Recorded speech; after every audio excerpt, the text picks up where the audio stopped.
Bonjour à tous, avec l'aide de Dieu, le Yom Yom du 11 Sivan. Tout d'abord, le Rabbi nous dit qu'il faut étudier le Chumash du jour, le Télim du jour, le Tanya du jour.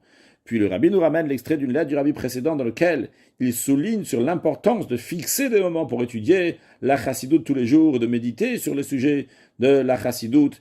Et le Rabbi précédent là-bas ramène l'extrait d'un discours de son père, le Rabbi Rachel, Rabbi Shalom Dover, 5e Rabbi de Chabad.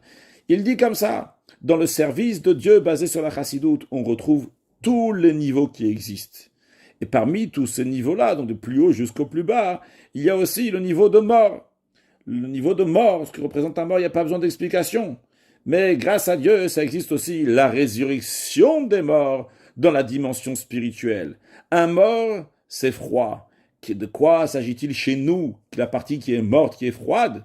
Il n'y a pas plus froid que la logique humaine, que l'intellect naturel.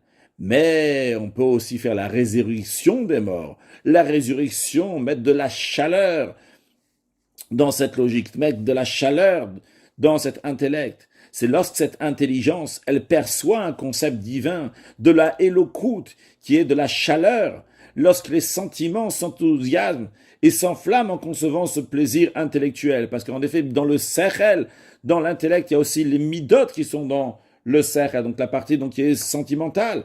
Eh bien, à ce moment-là, c'est une vraie résurrection des morts. Et comment on arrive à cette résurrection des morts, faire une résurrection, faire vivre, amener de la chaleur dans le cerveau? Ça, c'est en étudiant la chassidoute qui va nous amener la venue de Mashiach. Now, un excellent yom.